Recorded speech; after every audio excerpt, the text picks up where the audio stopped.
Yo, people, welcome back to another episode of Post Match Carnage. And we are live. We have faces with grimness all over them. We have faces with smirks all over them. We have faces with outright laughter in the corner there. The game's the game. We already know football is a humbler. We called it the night of reckoning. I called it the night of reckoning anyway. I said, in my humble opinion, the winner of this game will win the league. Obviously, it's a long way to go, but the winner of tonight's epic game at the Emirates was Man City. Of course, we're going to get stuck right into that. Of course, we're going to get stuck right into the billionaires from West London who just can't score to save their lives, their managers' lives, their owners' lives. They just can't score a goal. And of course, there was a small matter of Benfica, which most of us predicted handling their business. Welcome, people in the stream. You already know the house rules. Yeah, we saw Big Steve. Yeah, we saw Big Steve. But you already know the rules. Smash the like on your way in before we get into it. It's house rules, man. Hit the like button as you may. House rules. House rules. Look, people in the channel, people in the chat are already asking you to. That's mad. Okay, don't smash. Don't want to break my computer. Keep it. Tap if you must. I'm gonna come to Noor first, man. I'm gonna skip someone for the betterment of his health. Noor, quite an evening of action. Yeah, man, it was what a game. It was just totally like a thrilling game. Both teams going for the win. Both teams fighting each other. And I was surprised actually in the first half that Man City was like down in possession for the first time, bro. Arsenal showed like what is it that they weren't afraid, but then we'll get into it in deeper discussions. 100%. We'll get into that, but sort of Michael, the Chelsea game, the Chelsea Dortmund game, pretty much to script. We knew Chelsea going to be dangerous on the counter without being effective or efficient. I think that's how it turned out, right? Yeah, that was actually for me so far. It's been the best game of the UCL knockout stages. I think that's been the best game, most It was entertaining. entertaining. It felt like a Bundesliga game because it was obviously Dortmund made it like that, and I think Dortmund first half were the better team. They had the better opportunities. I think Chelsea in the second half had the better opportunities, but that goal. I'm gonna get on to Graham Potter for this. Having your slowest player as the last line of defense on a corner is kind of embarrassing because We're gonna get into it. We're gonna get into it. Calma. We're gonna get. I know you want to unleash. But Mo, overall, good night of football. Kind of how we envisaged, pretty much. Nothing shocking. There was no massive shocks, but plenty of talking points amongst the two games. Stroke 3, Benfica, no talking points. But the two games that we're gonna try to focus on, plenty of talking points. As simple as I predicted this score line on Never a Foul right before the kickoff. We did a stream and I predicted 3-1 to Man City. Somehow I just saw this coming. I saw mistakes from Arsenal and Chelsea. It's the same thing. They can't score, as you said in the beginning of the show, and Dortmund capitalized. I think Chelsea just hit the yellow wall, and I'm not sure how can they score in the second game, to be honest. It's as simple as if you can't score, you're not going to win games, and they're not winning games. Yeah, I mean, sometimes football is as simple as that. If you're not going to be able to score, you're not going to have any impact in a game. I believe Bilal, Noor, our very own statistician. How you say? Statistician, isn't it? Statistician. I think that's the way to say it. Yeah, Michael, you flop with me. No, try to say something and then he thought, oh shit, let me hold it tight.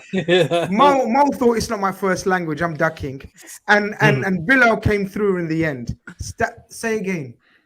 Statistician. That's your best. That's the most happiest you're going to be tonight, son. That's the most happiest going to be tonight. I'll take my W's when I can get them. But we're not going to talk about that game first. We're going to let the crowd build up. People close up to 140 of you in here. Let's hit the like button before we go any further. This is how you say it.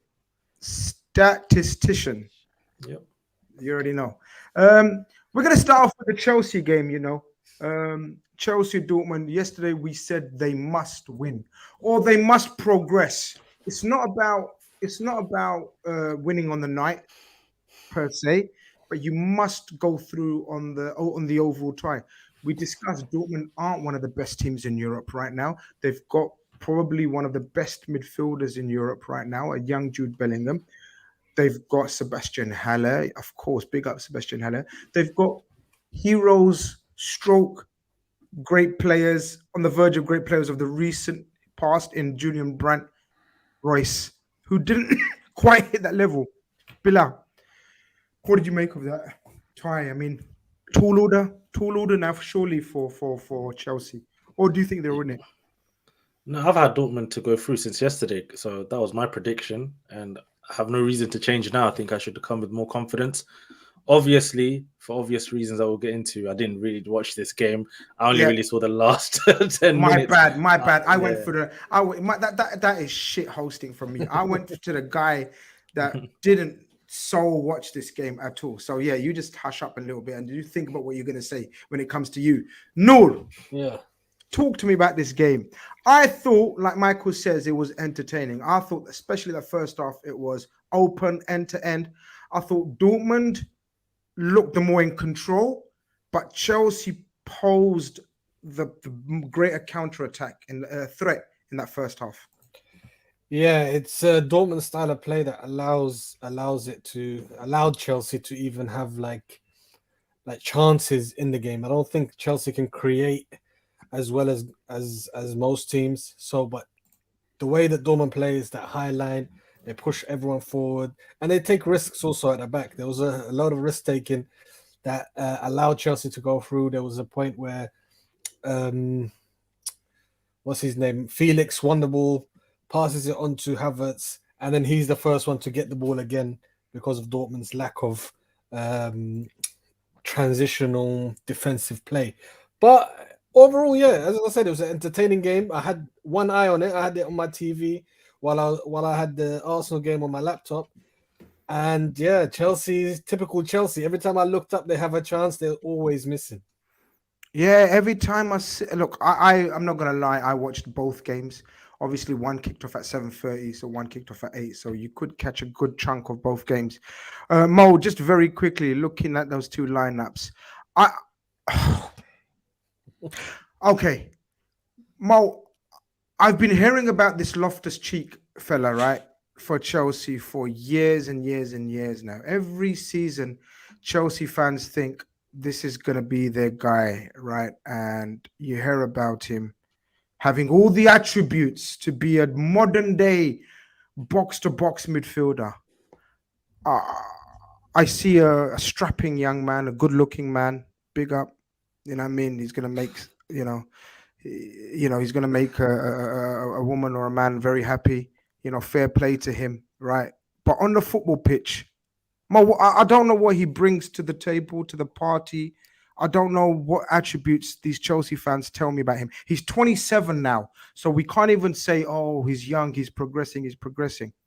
I don't see it. He wasn't that bad though. But again, this is Chelsea Football Club, £600 million spent. You do not accept mediocre players or players that are going to be okay.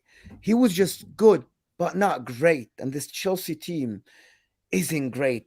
Without Joao Felix today, it would have been a disaster more than this. To be honest, the whole team just looks for Joao Felix. And he was great today, to be honest. Joao Felix was so good today. But the rest of the team is so mediocre sometimes. Slow, very, very slow. Hakim Ziyech, very slow. Even Reece James today was slow. Enzo Fernandez is slow. I think this screams manager's problem, not players' problems. This is not on the players today. They couldn't score, yes. However, I thought they're slow. Some tactical problems here and there on the. I was watching the game on the second screen, to be honest. And every time I'm looking, it was 3-on-3, 2-on-2.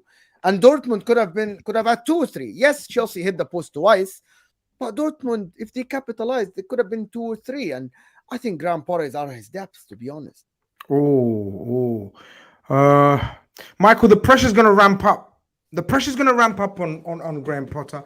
regardless of how we dress it up, and I dressed it up in Chelsea's favor. I dressed it up in Potter's favor yesterday. Was it yesterday? Where I defended, the situation that he finds himself in.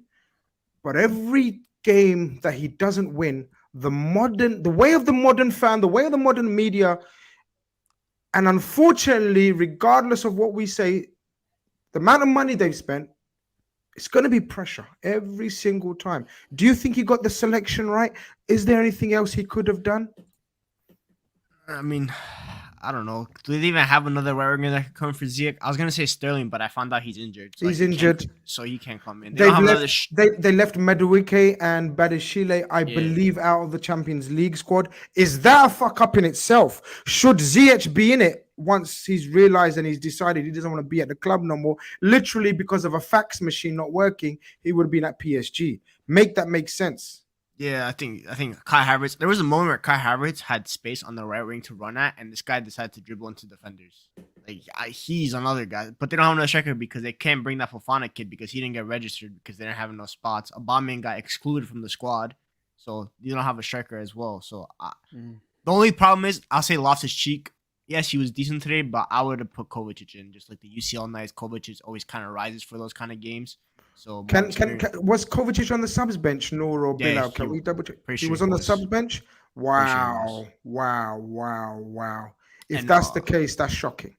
And Mudryk, I mean, I don't think I think he's out of his depth as well as much as Grandpa. I don't think Mudryk is ready. He needs a lot of coaching, and I understand why Arteta was the perfect person for him because he needs that coaching. Progressive coach, yeah. Because Mudryk, I think even Joao Felix needs a little bit too. I see Joao Felix had a good game, but there were moments where he that lapse of concentration was there.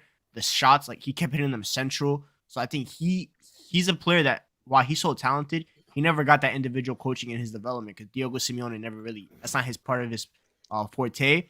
So, to compare to Marcus Rashford for a sense, Marcus Rashford never had that coaching until this season with Ten Hag and Benny McCarthy. I think Joao Felix needs that as well because he's so talented, but there are small glaring errors in his game that if they fix that and gets his confidence up even more, he'll be a top talent. So I think with Chelsea, Graham Potter does need time, but we see Chelsea fans on Twitter, they have no patience for it because Potter out is trending after every single game. So I think for me, he chose the wrong place, and he's going to be the first guy to. He's going to be the scapegoat in a sense. Hasey on the comments is telling us something that is you can only choose 3 players, 3 new signings to be added. Right. And they choose Mudryk, Enzo, and I think Felix. And these are the only players they can register. Do we think they chose wrong Mudryk? They could have been somebody else. You guys think that Mudryk should have been the guy that is left behind? I think so. Oh, you mean out of the squad? You can't because do that. You can't because Mudryk or Badishile agrees. No, I don't think that should be a question. Badishile should be in the squad, like the previous message I brought up. Surely you make space for both of them. Ziyech shouldn't be anywhere near there, in my opinion. I don't know. For me, even Loftus-Cheek shouldn't be anywhere near there. But of course, it seems like they've got no other options. Surely, if they tried, or the amount of effort they put in to bring in that Chukwuemeka, is it, from Aston Villa? I mean, I don't know who else they've got. Conte's injured. Jorginho, they let go. Let's not beat around the bush. They let go of Jorginho, who had a decent enough game for Arsenal today. But no, KD says Brian played nice football but couldn't score goals. Manager changed and now they're firing. No coincidence that Chelsea can't score under Potter as well. Is that a lazy narrative or is there something to that? How can we defend that? That's a good point, actually. I never even thought of it. Brighton did struggle under Potter to score goals, and was it because he constantly changes system within the game? Do the players understand it? Are the players ready for it? And does it disrupt their attacking rhythm? Does it stop them from getting used to a position and making it their own? I don't know. So many questions, but that's a good question to ask, to be honest. Because Brighton struggled, like sections of the season, they would struggle to score goals, and Chelsea looks like they're going through this exact same thing. When Zubiri came in for Potter, they exploded with goals. This team has exploded with goals. They're like, I don't know, fifth or sixth in the league now. They score hella goals, and you expect them to always have an attacking threat. Brighton under Potter didn't, and has he brought that along with him? Maybe, yeah. It's a tough one to call, isn't it, Bilal? I know we want to slander right now Chelsea because you know it is what it is. I think it's a bit harsh to say because Chelsea even before Potter, like the main problem is scoring goals for Chelsea. They can be creative, they can create chances. They've tried Sterling, Aubameyang, Pulisic, Havertz. My God, who else, man? Like Lukaku. so many, man, attacking strikers, forwards, Mason Mount as well. They just can't seem to find any combination that is efficient in front of goal. And today was another example. They had chances, they had situations. But to me, again, especially in the second half, when I told you in the WhatsApp group, yo, there's no chance of Spurs scoring, Chelsea scoring here. They just look mentally, you know, when they're mentally gone in front of goal. Yeah. How do they get out of this? And it's unfair to be put on Potter, I think. I don't know. It's going to be a tough one for them because it's been a long time since they found a way to score goals regularly. And that Potter point with Brighton isn't a bad point because remember when the Brighton fans were on him and then he actually clapped back at them. He was like to them, don't you forget, you're just Brighton. He lost a little bit. He lost it a little bit. You're right. He's coming at the fans. And they were always creating chances. But the difference between Brighton and Chelsea is that Chelsea are not playing that level of football that Brighton were playing. Obviously, they're on different levels regardless because of the quality of player. But they're not playing that sort of football that creates chance after chance, cuts teams open, and then they can go and finish chances. Before, there was always the excuse about Malpe and all of that sort of stuff, you know. Shit, yeah. But now when you've got the João Felix, you've got Mudryk, 95 million, you've got Kai Havertz, 72 million, you've got all of these players who've got such top potential, they're big names. You've got to find a way. You're playing against Dortmund. You must rise, but they did not. And we'll see in the second leg what they can do because now the pressure is going to be on them to score goals. Defensively, yes, they always seem okay, but still, that's not going to be. It's not enough. It's not enough. You need to score. Like goals Mo as well. says, you have to be able to score a goal if you want to win a game of football. A couple of Chelsea fans in the chat think I'm avoiding comments. I don't know what you want me to do. Grizz is avoiding the Chelsea comments. He don't want the smoke. You lost. I'm here to talk about it and not concentrate on the comments per se, unless you want to send a little cheeky super chat, catches my attention every single time. You know what I mean? I'm here to let my people talk about your people, about your team. As far as I know, you guys lost. So let me talk about your loss. My guy Ahmed here is saying, he's a Dortmund fan. He's got an agenda now against you, Chris. Dortmund aren't one of the best teams in Europe. So are you really telling me Dortmund are one of the best teams in Europe now, Ahmed? Are you seriously telling me Dortmund are? My God, man. Like Bundesliga, we've discussed the likes of, fair play to them, Union Berlin are second. Come on, man. And you're telling me like Dortmund are one of the best teams in Europe right now. They're so not, man. They're so not.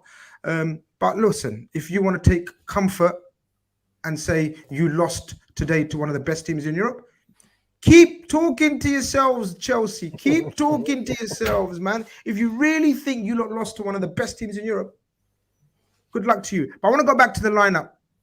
And it's time to a little bit speak on Dortmund. Noor, Dortmund, again, I look at that team and Sule, one of the slowest centre-backs in Europe. Guerrero, he ain't elite.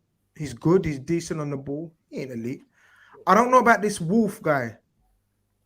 If anybody knows about him, athletic player. Yeah, fair enough. Not really a right back, but he's been converted there because he's just got that athletic. Felix got a run on him in that one move where Felix hit the crossbar.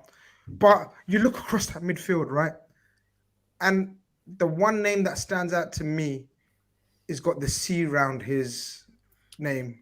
Hey. My guy was oh so good again. And I'm saying my guy, our guy, deal with the matter. He's going to be a Liverpool player next season. But we won't dwell on that right now. I don't know what to say about this guy at 19, Noor. This is Champions League against the Billionaires of Chelsea. He's captaining Borussia Dortmund.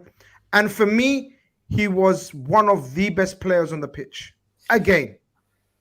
Yeah, I just get amazed. Like he's a tall, athletic guy, but he's got such nimble feet. Whenever he's in the box for Dortmund, and the way he controls the ball and can move, like it just amazes me. I'm like, God damn, like we definitely Liverpool need someone like him. But yeah, he basically played almost everywhere, man. The guy I saw him at left side of midfield at one point, and I saw him on the right, and I saw him with Emre Can as a double pivot. The guy was everywhere, and only good things can come at 19 for him to produce this and also captain his team. Scary. It's crazy. Mo, I don't know if you want to speak on the performance of Jude Bellingham or anyone else caught your eye, because obviously Kareem Adeyemi, who Bilal, what show was it where we were speaking about he clocked this quickest speed this Europe? I think it was something I can't remember if you was on with me, but someone mentioned in the chat or something that he's clocked one of the top speeds in Europe this season. He certainly showed it, because going into that second half, it was very even. Well, it was even because it was 0-0. But you could see the first goal, whoever scores it is going to change it. I thought Dortmund, it was a counter-attack move. And like Michael says, how the hell did Enzo Fernandez end up last man? It's Graham Potter then. So if you're gonna ask this question, because this is set up in the training ground, but again, this is not Enzo's fault. It's actually the coach's fault. However, Enzo Fernandez today was just okay, and I'm gonna put that out there, as I have the same energy for Jack Grealish. I had the same energy for Nunes, and I had the same energy for Lukaku when he went to Chelsea and when he came to Inter. When you're a big signing, you have to perform right away. I know you, Grizz, talked to Saeed about Casemiro. The guy came into Manchester United, performed right away. If you're a big signing, you come in, you change the how the team. He was good, but he wasn't excellent.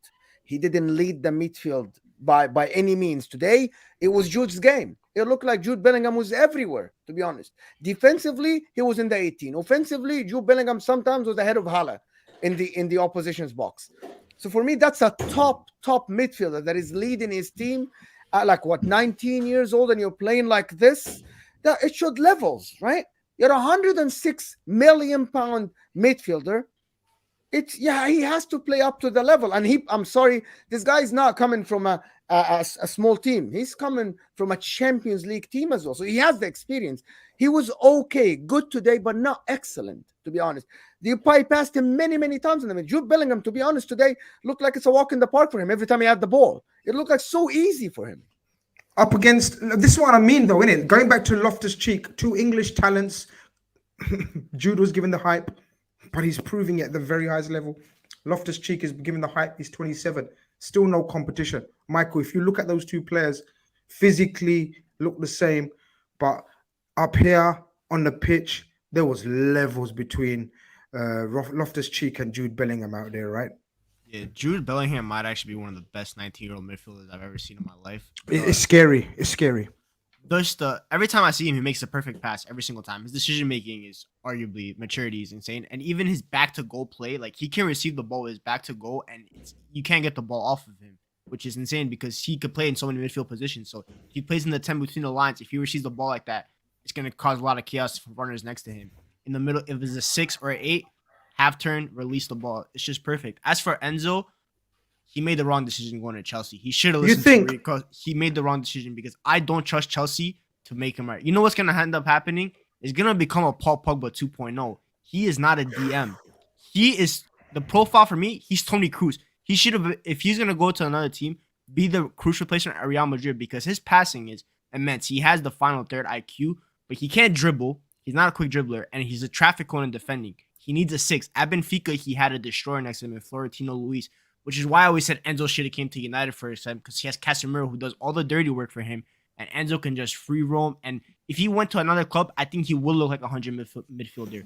But next to Loftus-Cheek, you're not going to look like you're that. lost. You're lost. You're lost. You're doing too much. You're right. I agree with you. You're lost. If you're playing next to Loftus-Cheek, who has no specific role himself, then you're in trouble, right, Bilal? Because if we look, okay, fill me in. Mo probably, Michael probably, Noor probably. I don't know if me and Bilal have watched too much of Benfica with Enzo. But from what we saw in the World Cup in Argentina, he played in a 3. and he was never asked to do the things that he's been asked to do here. He was with McAllister, Enzo, and The Paul, who? DePaul. Rodrigo, yeah. Yeah. So look at the setup there. Like it's a total different setup. That's where he caught the eye. He's not a DM. Michael's right. He shouldn't be the last man. Ever shouldn't be the last man. He just hasn't got the physical attributes. He's still young as well, by the way. So give him time. I get it. But it's a tricky situation Chelsea find themselves with this midfield. They've spent a lot of money, yet there still seems, guys, I don't know, am I being crucial here? Am I being over critical here? They spent a lot of money. There still seems to be gaps. Mm-hmm.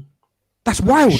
They need a striker. They need a DM. They need a midfielder. They need probably another winger because the wing options are still very young. So they're still very raw. So they still need a lot of, and a goalkeeper. They made progress today. To be honest, this is one of the better games in 2023 for Chelsea. Today, I was watching the game. They created chances. They moved the ball. It was not as bad as it was, for example, against Fulham when they lost earlier, when they drew. No. It wasn't as bad. I agree with you. But Mo, they're not playing the strongest opposition, and I'll repeat it. And the fact that they created so many chances away in a hostile atmosphere shows Dortmund aren't great. People can say what they want. They're not great. They're a good team on their day. They've got certain great potentially great players, and a couple of youngsters that are supreme, Adeyemi and Jude Bellingham, namely. But Sule and Schlotterbeck, for me, are not two of the best centre-backs. Sule, Bayern Munich let him go. Bayern Munich very rarely let gems or great players go, especially German ones, right, Mo? Yeah, but I ask a question, Grizz. Go on. If you look at the Chelsea lineup, right? How many players from this lineup would start in a top 4 team? From the Chelsea lineup? From that Chelsea lineup. Silva straight away. Silva. James at 38 years old. Oh, I think the world of him. But yes, I think the world of him. Absolutely fantastic defender, right? Fantastic. So, I mean, Reece James maybe. Yeah, Reece James, Silva. I'm struggling after that. And Felix. Thank you. Enzo Thank and you. Felix. I think Felix, we are, yeah. but again, Enzo, because I think we're deceived by the amount of money they spent. It's deception by the money, yeah. Absolutely. I think we're like thinking about the money instead of thinking about this lineup. Hakim Ziyech, not really. Mudryk. Nah. You're not bringing Hakim Ziyech to the table. Exactly. Mudryk, coming from Shakhtar, is he that guy? The money.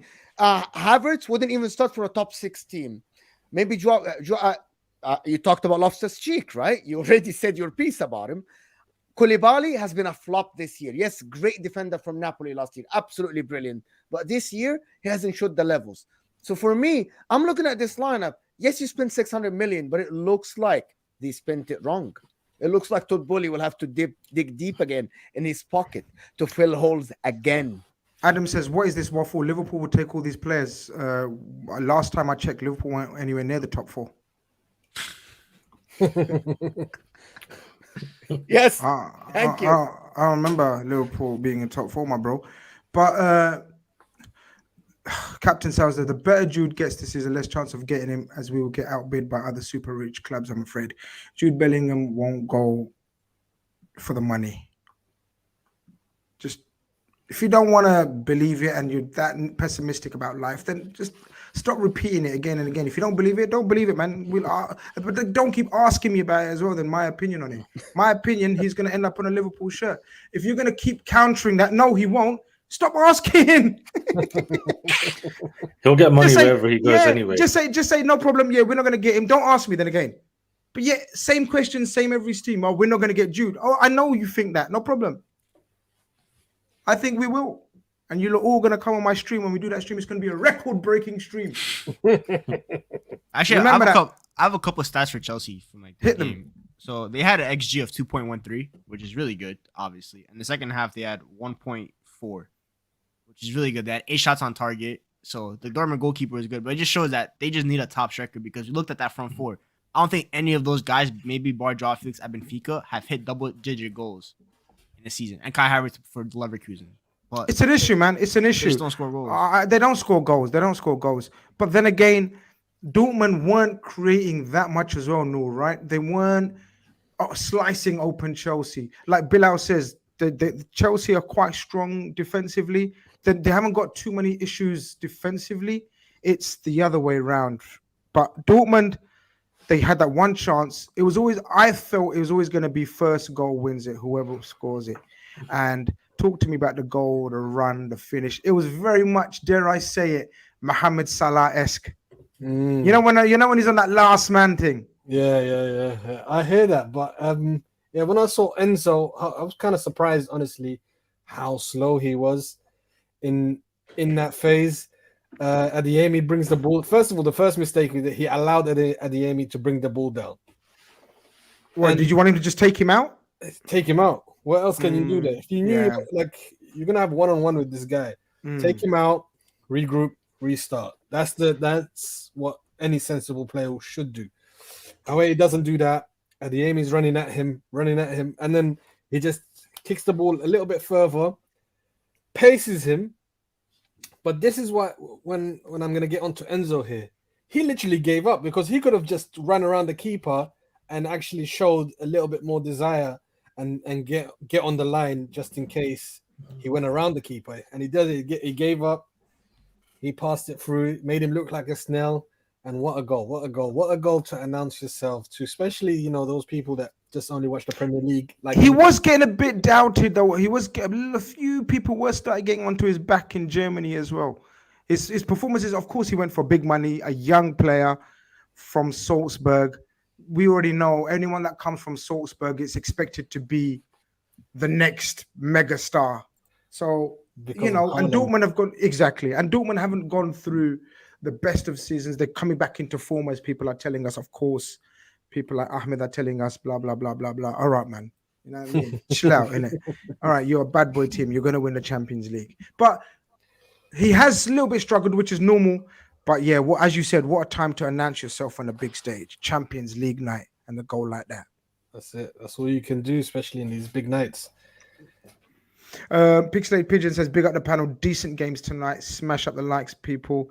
Our resident, the most positive blue, like top, there's top reds, she's a top blue, like she won't have any slander for Chelsea. You lost today, but she says, up the mighty Chelsea. Listen, keep up the support. I'm very happy for you, Bilal, as you think the tie is not over. It's half time, especially with the away goals rule situation, which is it doesn't count. Like this would have been a brilliant result if the away goals counted, but you can see Chelsea turning it around if they get an early goal, at Dortmund. Because what have we said about Dortmund?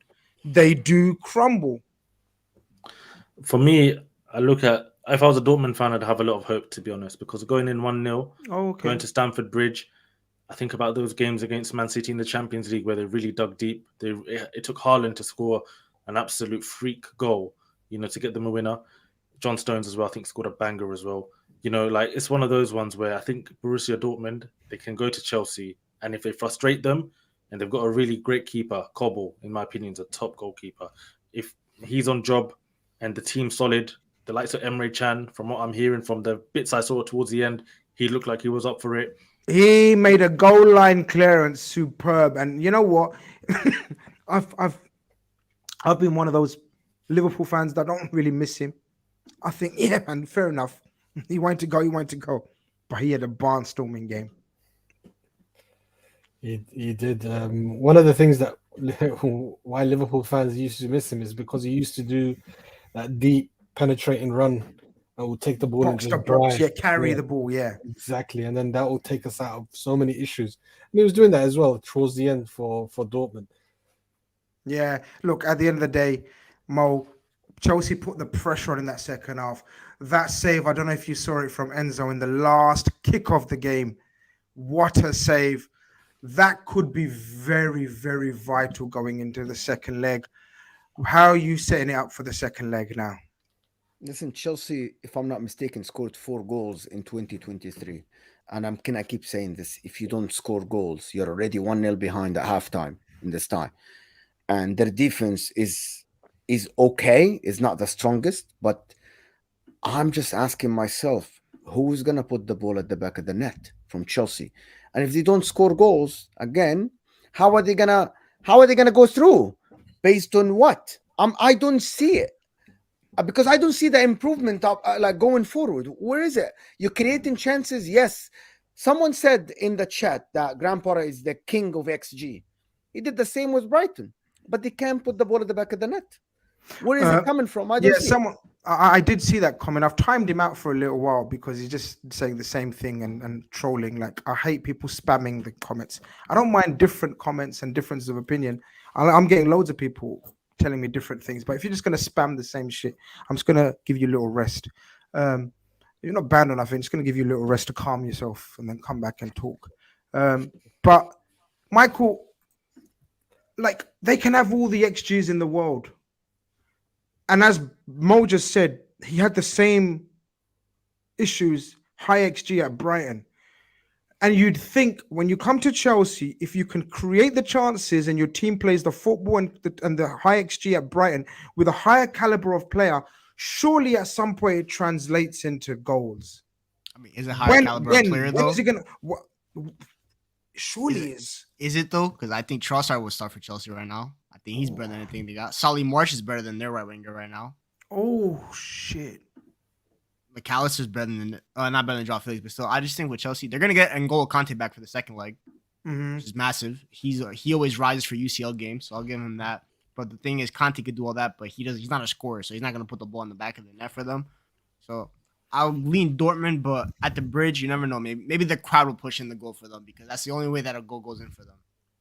Okay. Well, look, it's 1-0. It's not over for Chelsea fans. I still think Chelsea might go through. I think especially if they get the first goal, I don't see Dortmund having the mental strength and the team structure, just like they showed at Man City. Do you remember, guys? When Man City turned them over, bang, bang, bang, bang, with a few goals, even though they looked good in patches. I still think Chelsea will go through, but let's see how it goes. Main event time. Ladies and gentlemen. Today was supposed to be D-Day. I named it.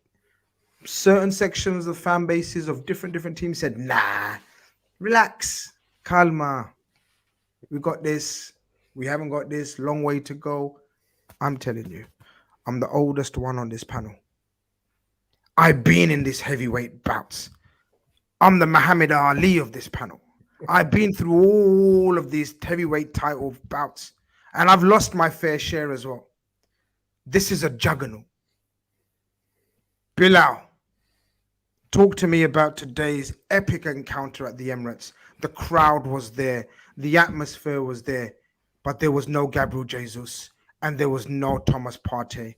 And to me, that was the turning point even before the game started.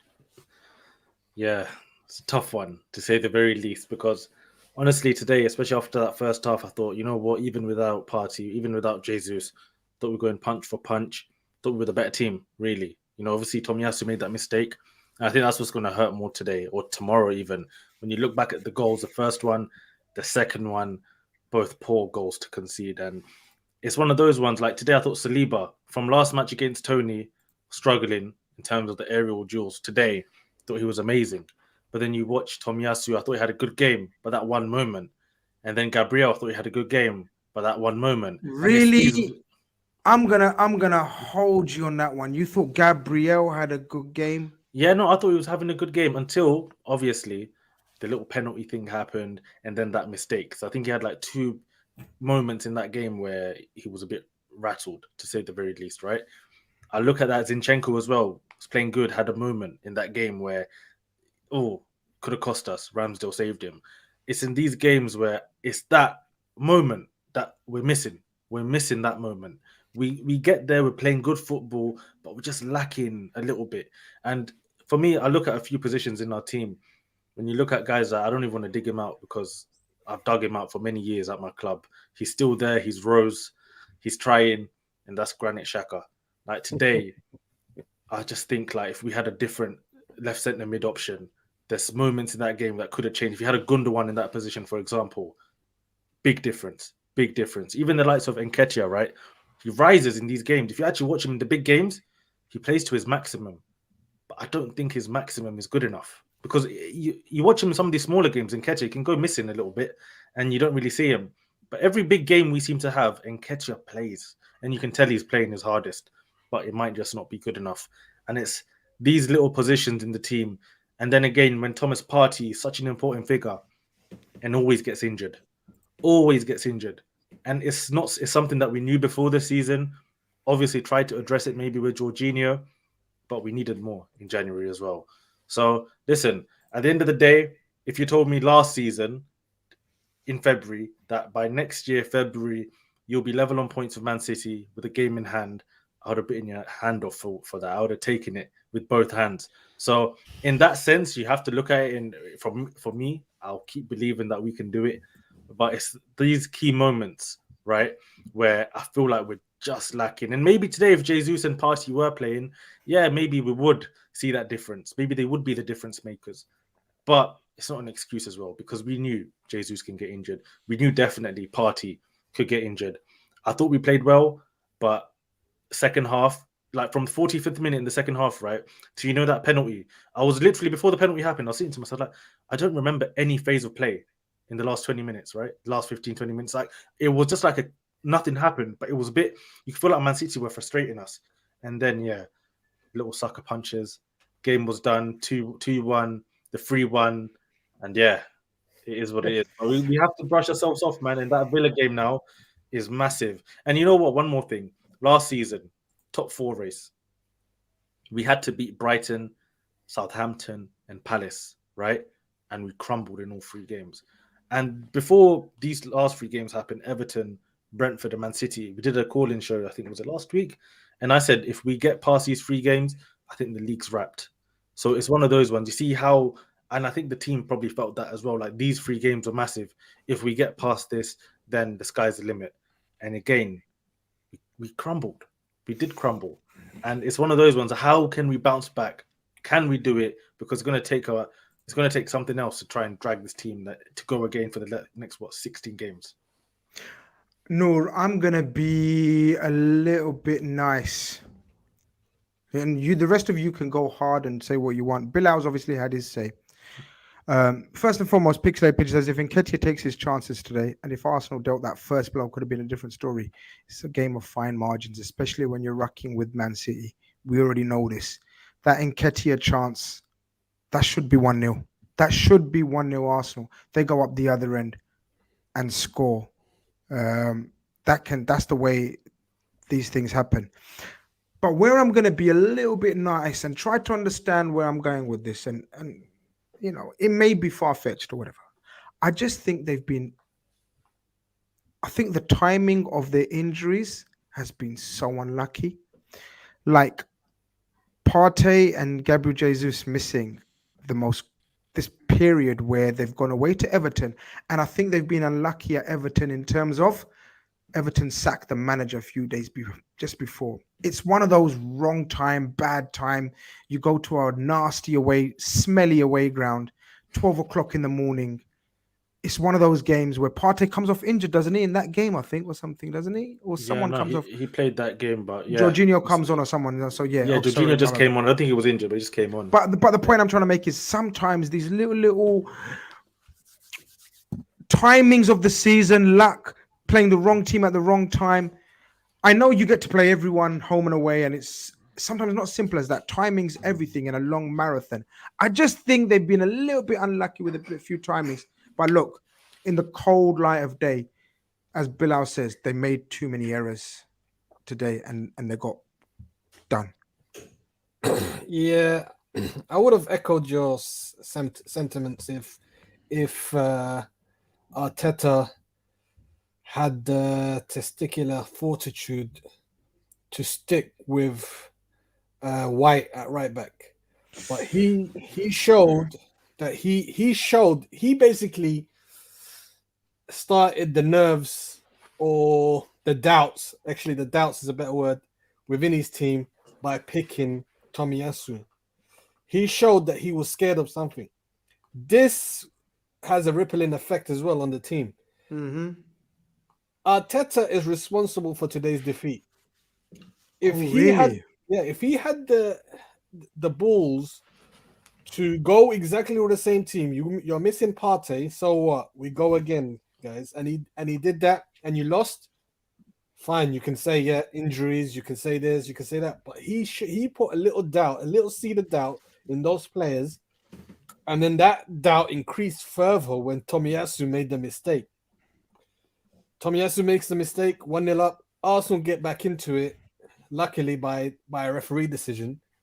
Same decision. These referees, they're not consistent. Look, the same decision where Liverpool in 2018 had Mane through on goal. He hits the post. Edison clears him out. We don't get nothing, but they get a penalty. They brought it back, but the second half started. Arsenal were scared. They were happy with that 1-1. They didn't want to go attack Man City. They didn't want to go push for a second goal. Man City were the ones that were pushing. And so ultimately, I put it at the feet of Arteta. Arteta put that seed of doubt in the players, and the players, as they should, follow their leader and crumble as he mentally crumbled.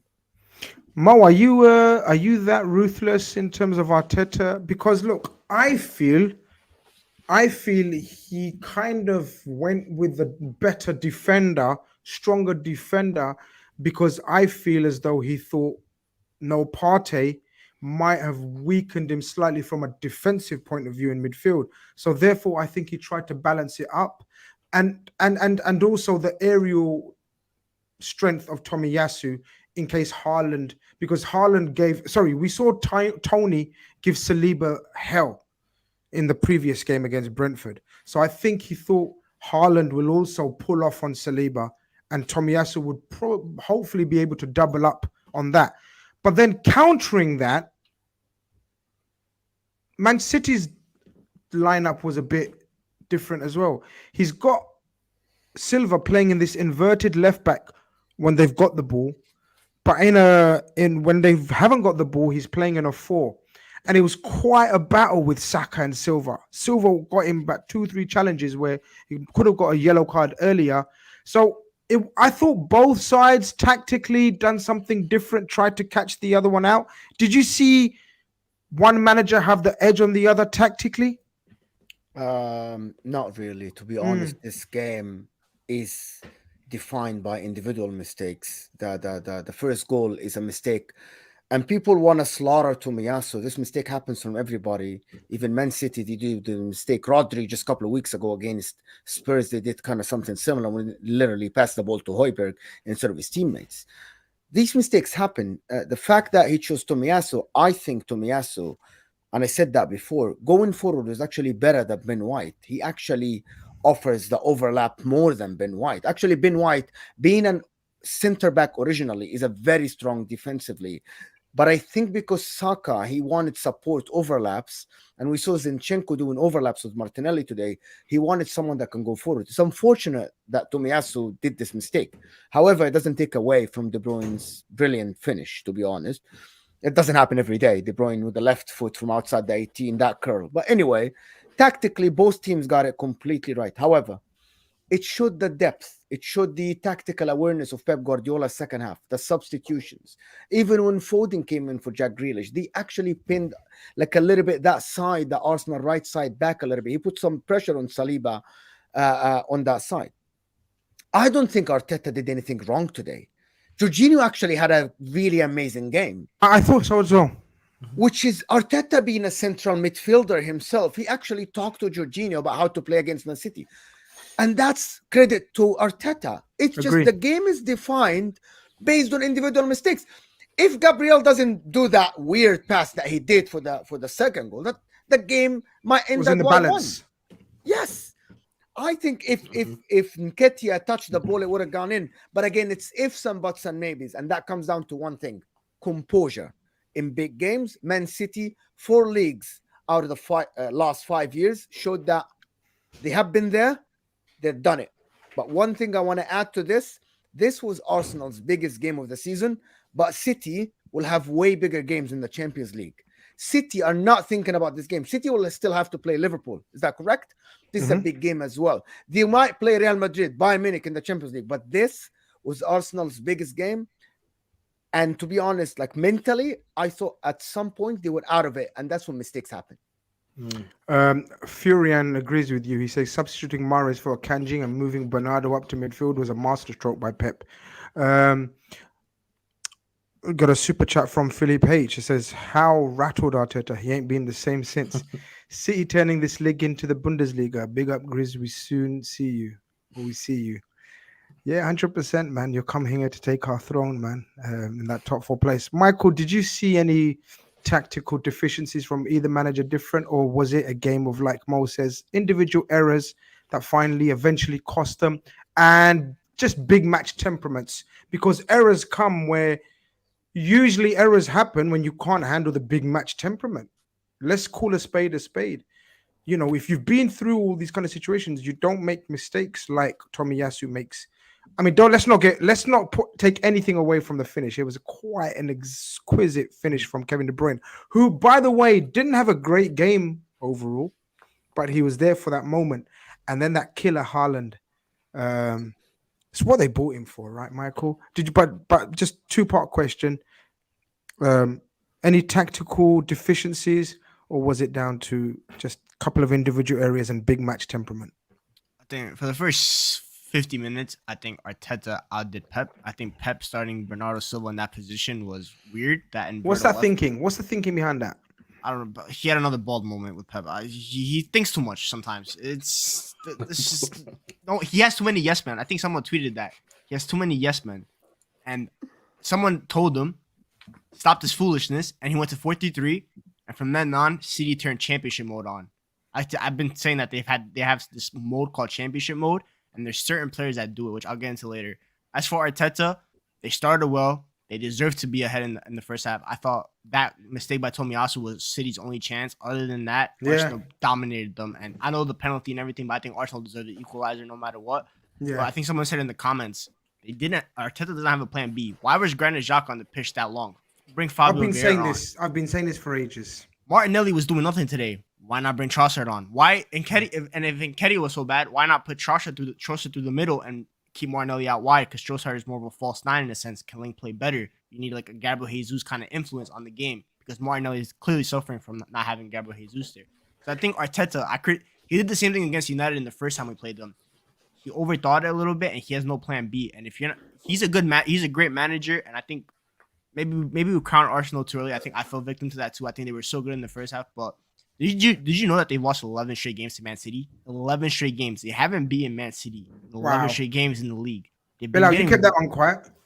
No, I'm not surprised by that. They've been getting whooped by Man City, and they just don't have. And I think Arteta made a mistake in the FA Cup rotating. That's when the momentum shifted. You gave City a lifeline, and if City have a lifeline, they pounce. Just like this FFP thing, and it kicks something into City, and now they have their villain arc.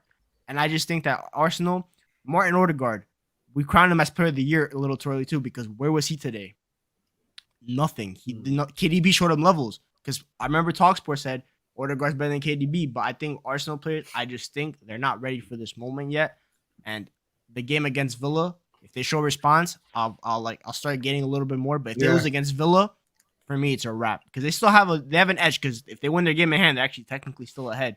But they've lost. I haven't won a game since they beat us. So I think for that. And as for City, Ruben Diaz, I actually called him mid a couple times, but he's built for games like this. Oh yeah, he was a warrior today, and I understand why. I remember in 2021, when they bought him, they needed a rock in defense, and he provided that for them. And then last season they went back to the ball playing dominance. And right now, they needed a center back that commands like the nasty defender who wants to be there in the battle. No Kanji was doing math calculations. He needed a warrior, and that was Ruben Diaz today. And he showed level. He was the best center back on that pitch today. Oh, he was clear. a warrior. And Ilkay Gundogan as well. Shout out Aki. And Ilkay Gundogan, Hall of Famer. His shirt will go in the rafters one day. What a performance by him! And he's the definition of championship mode. 2021 when KDB went down, that run. Don't tell me, Michael. Don't remind me, man. Allow that shit. Last season, the winner against Villa. And then this season again, he started again. So Ilkay Gundogan, he is City's most important midfielder. It's not KDB. It's Ilkay Gundogan. And Pep unlocked him again. And Ilkay Gundogan, what a player. Is that a 100 million pound goal by Jack Grealish, Chris?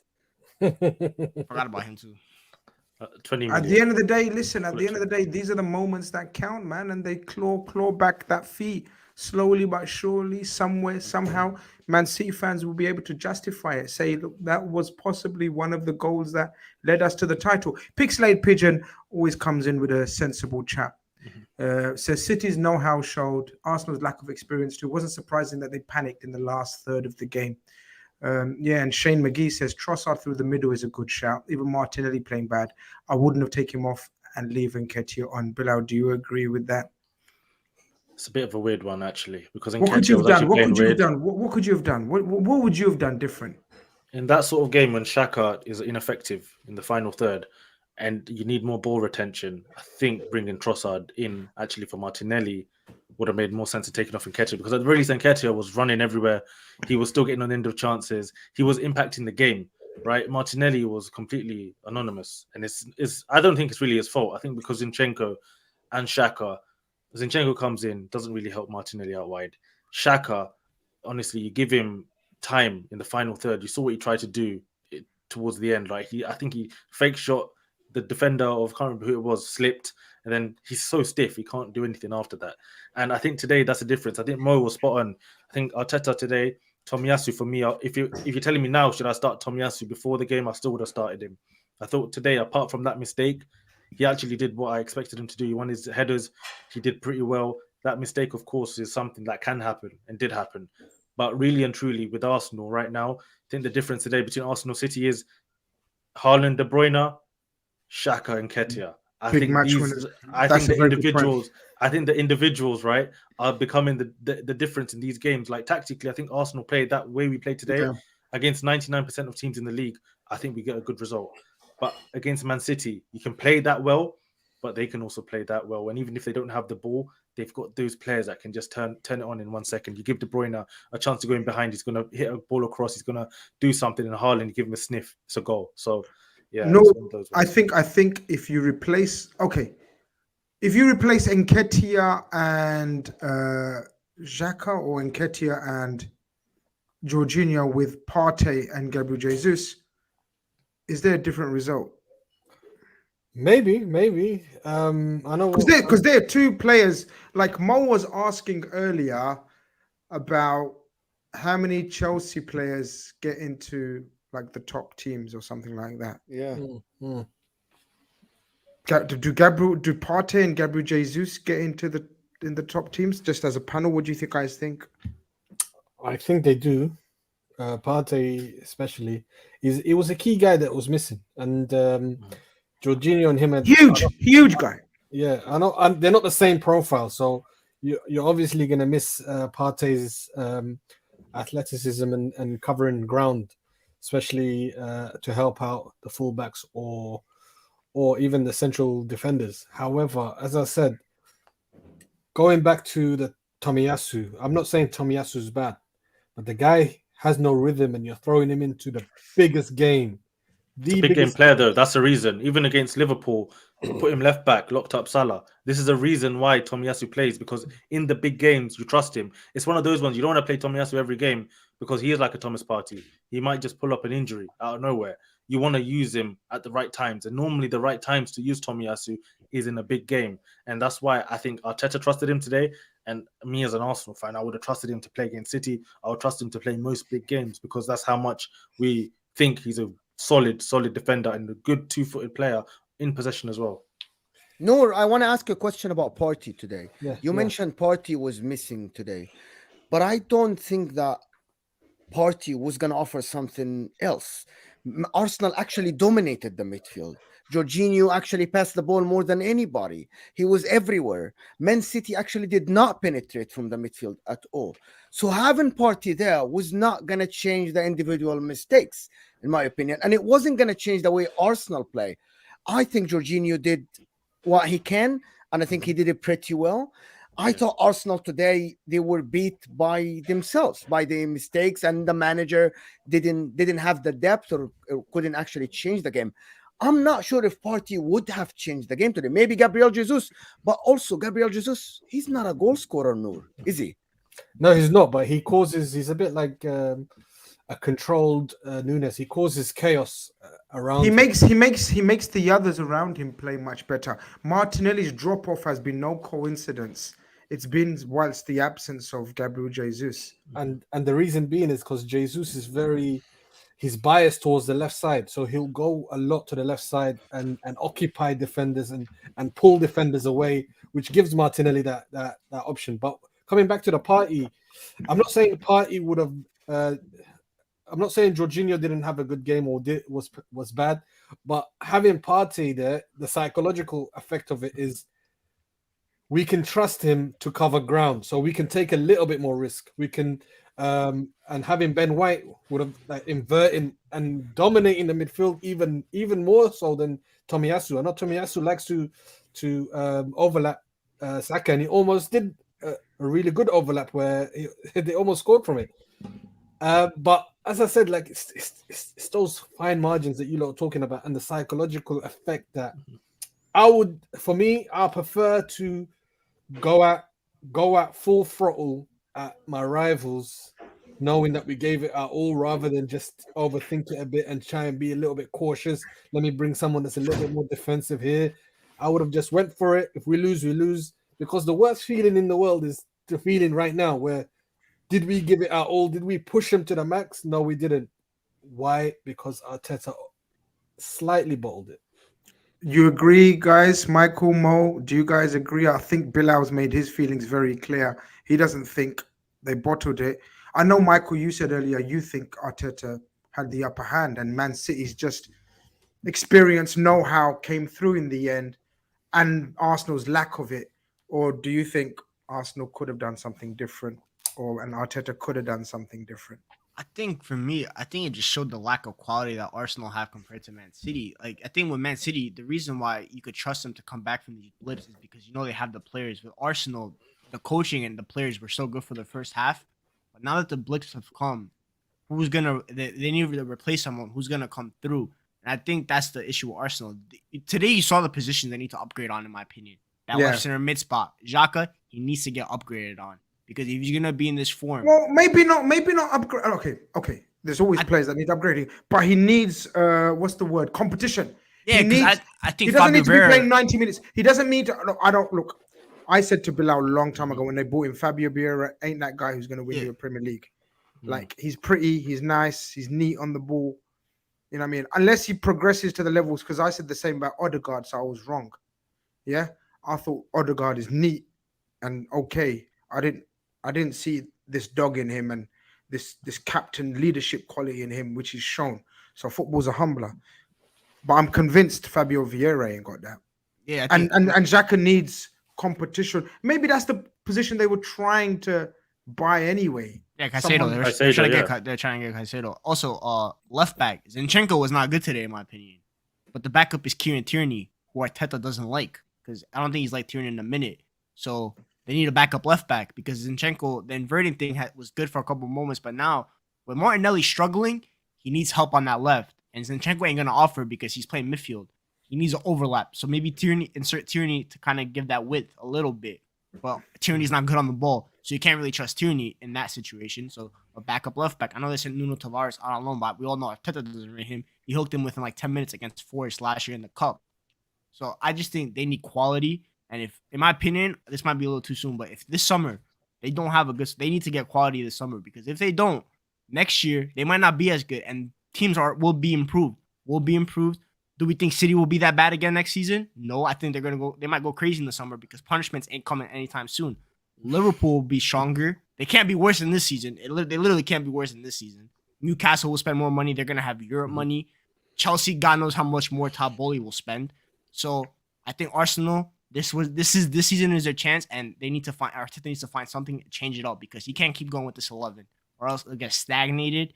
Because Pep, that's why Pep's always so good, because he always finds something in his brain to flip it. And now he found that this 3-4-2, 3-4-2-1 or 3-2-4-1 that he's done. It's a really good lineup because Bernardo is doing good, and once Stones comes back from injury, Pep has found his lineup now, and City will go on a run now. This was the game. I know most said this wasn't like their biggest game of the season, because obviously Champions League will be their biggest games. But in the league, this was their big game because I now think it was, yeah. they showed to Arsenal that we're still the big dogs and now we're coming for your necks. And they did it. They beat them at their ground. This game wasn't at the Etihad. If this was at the Etihad, you'll probably feel a little better for Arsenal, but this was at their ground, the ground that they haven't lost at all season. And City showed up and pulled their pants down. So now City will go for, and City I think will go on a run. So I think with Arsenal, they just gotta find something. We're gonna give Bilal the final say on Arsenal, but just staying on City then, Mo. Strength to strength now, right? As Michael says, I think they're gonna. I personally think they're gonna walk away with it now. That's just my personal opinion. Arsenal may prove me wrong. Man United might come back into the picture. We never know. We never know. No. We never know. Football is a funny game this season. It's a wild season. But to me, this was, and I said it clearly before the game and running up to this game. For me, this was the turning point in the season. Yes. However, I think it looks like it was the charges that actually fired them up, which is very strange. For me, I think City. I don't think so. I think that's overplayed. This January, February, this is City, man. This is what they do. Yeah, I agree with you. However, I like on the footballing side. I want to stick to the footballing side because there are two sides to the story. Number one is Pep getting it right with Haaland, because I saw today he's getting involved more in the game. Much more today. Much more. Also, he is now finding his best 11, and we're seeing this today with the back three with Walker coming back, which Man City fans screamed that Walker is the key to us playing well, to releasing everybody going forward. And we saw today Kyle Walker was on the spot today all the time. It was great. I think Man City from here on, I think there is no stopping them. I think if they win 2 more games, they're going to go back to the City they're going to be unbeatable. And I think it's bad for the footballing side if they win the league again, but it's very good from the comedy side if they win the league and then they get charged. There's going to be so much comedy at the end of the season if they lift the trophy and then they found guilty on some couple of charges. If again, however, is this bad or good for football? I'm a neutral in the Premier League, right? Mm-hmm. I think this is bad for football. If you guys disagree with this, 5 leagues in 6 years, other teams will lose hope in winning the league. If Arsenal win it this year, it will give hope to the likes of Newcastle, Manchester United, Liverpool coming back to the picture, Chelsea. Imagine Man City winning. And just a couple of things. So just a couple of things on that. It just shows you, innit? It just shows you when you dope financially, this is what you can achieve. This is what it's going to show the rest of the clubs in the Premier League. This is what it's going to show the rest of the clubs in all the leagues. That you pump yourself up with money. This is what you can achieve. People. Allegedly, Chris. Allegedly. Of course, allegedly. No, but okay. It's not allegedly. Okay, hold on. The facts are that they've spent £1 billion. The facts. So forget the allegedly. How they done it? Do we agree? Yeah. So it will show that you spend £1 billion, you can dominate a league where others don't even spend a third of that. And it also shows what a great coach Jurgen Klopp is, that with zero investment from his owners in terms of net spend, 20 million per season, shows he was the closest thing to Man City. That's what it shows to me. I agree with you, it's not good for the league. I agree with you, it's not a good look. I agree with everything that you said from that aspect. Just shows you, innit? But not every club, not every owner can bring £1 billion to the table, can they, my people? That's all I'm saying. I think with City, though, I think it is coming to an end soon, though. I think like the cracks are starting to show. Obviously, this season they're still a much stronger squad, but the quality in squads is getting closer and closer. And I think Liverpool, eventually, when they get their new owners, you're gonna see them have better squads. When we get our new owners, we're going to have a much better squad. Chelsea keeps spending. Arsenal eventually will have better squads. Of course. They had the past 10 years. Listen, the next 10 years, football cyclical. I've always said it. The money is only some of the aspect, because Chelsea, PSG, the Galacticos of the Madrid era, Man United, with everyone shown that they can't. It's not just about money. It's just not about money, because you have to have great coach and great players. And that's what Man City have got. Man City have given, for me, one of the greatest coaches of all time, Pep Guardiola. I believe he's one of the greatest coaches of all time. £1 billion overall to spend on his squad or his club. And if you ask, you're asking for trouble. The Premier League, you can't match with that. You got £50 million players in every single position in backup and reserve. And then you've got one of the best young academies as the third options in those positions. Think about what I just said there. You got the best players, most expensive players, £50 million players on average in the second stage of your in reserve, and then the third ones are the best academy. So now they're doing it the right way. But good luck to them, man. They're a fantastic club. They're a fantastic coach. Yeah, Mo's got to go. Mo, thank you very much. We're going to end up as well now, but all the best, Mo. Thank you. Catch you much. soon. Thank you. Take care of yourself. We're going to wrap it up soon anyway now. Bilal, the final word goes to you. Arsenal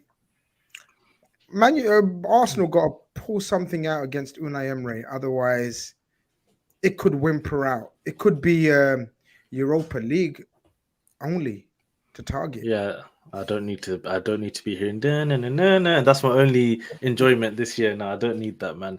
Listen, honestly, I think that game against Villa is going to be big. But I think if you play like the way we did today, we can get a win. We need to just play with more aggression, more directness, and play to actually score goals, right? And we need to get Martinelli more involved and all of that. But really and truly, I find the Man City point interesting as well in terms of money spent.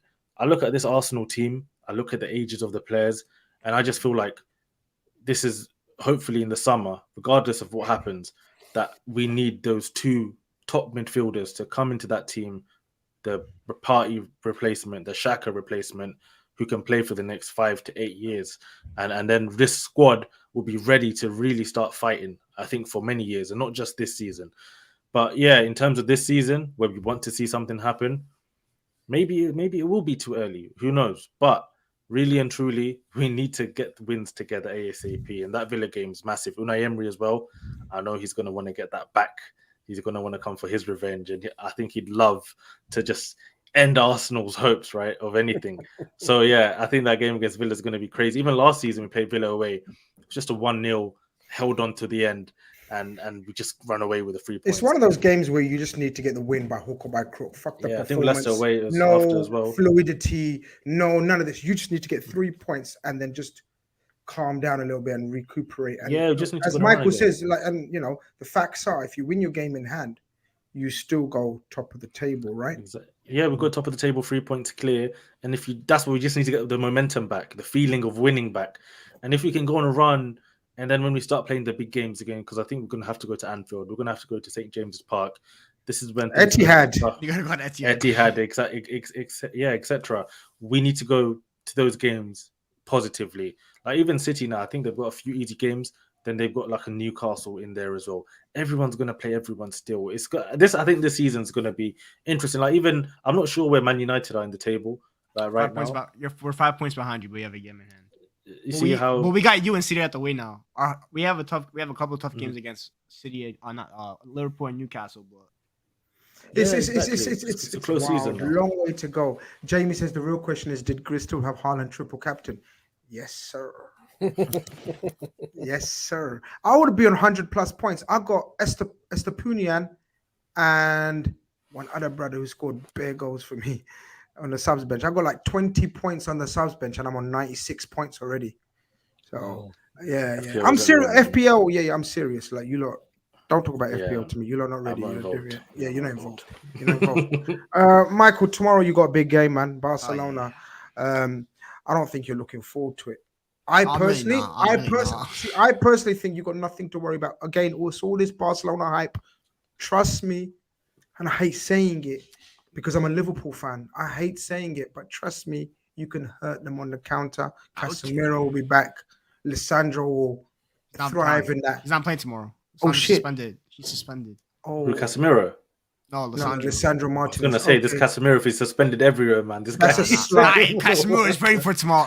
He's gonna have that El Clasico bag. No, That's but a honestly, slight. That's a slight. Yeah, that's but a slight. honestly, bro, I'm already hearing Xavi say he's got Araujo plan for Rashford, so he's gonna stick Araujo right on Rashford like he does Vinicius. Like he's got that plan. Listen, Yeah. all I'm saying, that big pitch, that big open space will suit Rashford. Rashford is one of the form players in Europe. I mean, I'm not gassing you guys up. No, we just don't gotta get. So the We just don't fall gotta get is slapped up. sweet. You know what I mean? When you big you up and then when you fall, I'm gonna roast your ass on Friday. I'm not doing that. But I'm being honest. Nah, to be honest, my plan is it's a 2-legged tie, so we don't have to win tomorrow. We just Mm. don't gotta get slapped up or draw because then they gotta come to our ground next time. And Old Trafford is a fortress. I'm not scared of Barcelona on my ground. And Lissandro will be back. Casemiro's ready. We also have no Sabater tomorrow either because he's also suspended. Don't rate him. But so it All will be these for guys Casemiro. suspended. Sabater, yellow card accumulation from the Champions League, and then Lissandro is suspended for a yellow card of the handball against Sociedad from that first game, which was the most bogus call of the season. But it's what it is. That's if we a beat them handball. tomorrow, I'll be gassed though because Rashford got something cooking. Xavi, I know the Araujo plan, but if he could cook Araujo, who's like, I don't think you lose. I don't think you lose no. tomorrow. I'm serious. Bilal, Noor, I don't know what you guys think. If you've been watching much of Barcelona, you guys already know what I think of La Liga and all that business, man, this year, man. I don't think Man United got much to fear about. Yeah, they got Pedri, Gavi, these guys, but you know what I mean? If you have the right structure and be physical, sometimes you can bully these kids, man. They're still kids, man. Mm. And they got Christensen at the back, man. Come on, you guys serious? They got Christensen. we got Weghorst up top and though. They got got Christensen. Weghorst up And what's that guy? Kunde. Alonso. That's true. Get out of here. We'll see. But they don't concede goals. They literally don't concede goals. They've only conceded like 4 goals all season or something like that in their league. So I don't know. It's weird. Ter Stegen's like the best goalkeeper in the world this year. A few weeks ago, I honestly was watching. It wasn't a few weeks ago. I think I was watching Barcelona, Girona, and Girona should have won that game. Yeah. They were very solid at the back, and I was thinking, man, if this was Man United, like Man United would be winning like 3-1, 4-1 right now. They would have buried these chances. But the more I watch Barcelona and Pedri, the kid he's just magic. I think he's the best out of all the top. We talk about Bellingham, Musiala, all of that. Nah, Pedri, don't say it. He's number not one. clear. He's not clear. Nah, Pedri. He No, is. he's not He clear. is. Trust He's me. not clear. Trust me. No. Even- No. Come on. They're I all think there. no. They're all there. Genuinely, They're not no, all there. genuinely, It's Pedri and then genuinely, everyone else. Pedri's the best center mid in the world. Like he's actually the best center mid. Like, I think he's generally the best center mid in the world, and Jude's below him. Yeah. No content. You need to do a show with Michael and Bilal. You got you now. We got this idea right now. We're gonna do Jude, Pedri, Musiala. I'm leaving that to you guys. We've got a new show, guys. You can throw Enzo in that four as No, well. there is Add a four. there's a Enzo's content. out. It's actually a good content idea. I was thinking, you I lot, was thinking you of lot. this for mine, but we'll do it on here. There's like tier lists online where they have all the young talents in the world, and you can rate them like based on potential. There's like Yeah, that's something we Because should Noah's do. got people already know. Football Khanage has a new show erupting. We've got 3 new shows coming up. We got tomorrow the debut of Brown Monday. Now, people in the chat, if you don't know what that means, it means brown fellas. You heard of the red fellas that Sunday night, Liverpool specific. This is going to be Brown Monday. This is going to be for the subcontinent. I've got some of the finest content creators from Pakistan, India, Bangladesh, Sri Lanka. All of these man. It's going to be peak time viewing. It's going to be samosas popping off. We got the props just already. pulled it out. I'm telling you, bro, the samosas are gonna be popping off. I'm gonna be busting my mother tongue. Supposed to be yeah. So take it easy on me. I'm not gonna bust some Urdu and Punjabi for your screens right there. That's the first debut show. That's gonna be 4:00 tomorrow afternoon, which is 9:30 peak time in India and Pakistan. But of course, it's not specific. All of you people are invited tomorrow for that. Then we've got, I can't reveal, another special show coming up. I can't reveal that one. And then we got a tactical specific analysis show from Mr. No Beats.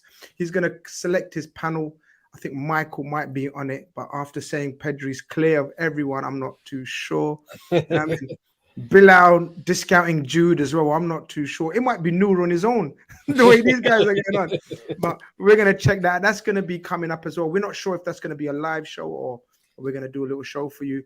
Plenty of content coming through, people. You already know where to be. Football Khanage is the place to be. Michael, Noor, Bilal, thank you very much for participating. Bilal, I know it's been a tough, rough, what's the word?